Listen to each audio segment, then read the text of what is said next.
வீட்டில் முட்டை மட்டும்தான் இருக்கா, அதை வச்சு சூப்பரான ஒரு எக் ரைஸ் எப்படி பண்ணுறதுன்னு பார்க்கலாமா?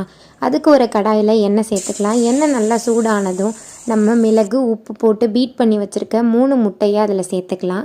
முட்டை நல்லா பொரிஞ்சு இந்த ஸ்டேஜுக்கு வந்ததும் தனியாக ஒரு பிளேட்டில் மாற்றி வச்சுக்கலாம். இப்போது அதே கடாயில் எண்ணெய் விட்டு எண்ணெய் நல்லா சூடானதும் கடுகு, 2 பச்சை மிளகாய், ஒரு கொத்து கருவேப்பிலை, இடித்து வச்சுருக்க இஞ்சி பூண்டு இது எல்லாத்தையும் சேர்த்து நல்லா மிக்ஸ் பண்ணிக்கலாம். இப்போ நம்ம கட் பண்ணி வச்சுருக்க ஒரு பெரிய வெங்காயத்தை இதில் சேர்த்துக்கலாம். இதோட கொஞ்சமாக மஞ்சத்தூள், ஒரு 1/2 ஸ்பூன் கரம் மசாலா தூள், 1 ஸ்பூன் மிளகாத்தூள் சேர்த்து நல்லா கிளறி கொடுத்துக்கலாம். இந்த ஸ்டேஜில் நம்ம வெட்டி வச்சுருக்க ஒரு தக்காளியை இதில் சேர்த்துக்கலாம். எல்லாம் நல்லா ஒன்று சேர்ந்து வந்தோன்னே கொஞ்சமாக சோம்புத்தூள், நம்ம ஏற்கனவே பொரித்து வச்சுருக்க முட்டை அதெல்லாத்தையும் சேர்த்து நல்லா கிளறிக்கலாம்.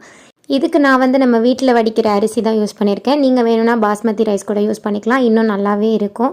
நல்லா சூடாக வடித்த ரைஸை ஆற வச்சு இதில் சேர்த்து கொஞ்சமாக கொத்தமல்லி தூவி கிளறினா சூப்பரான எக் ரைஸ் ரெடி.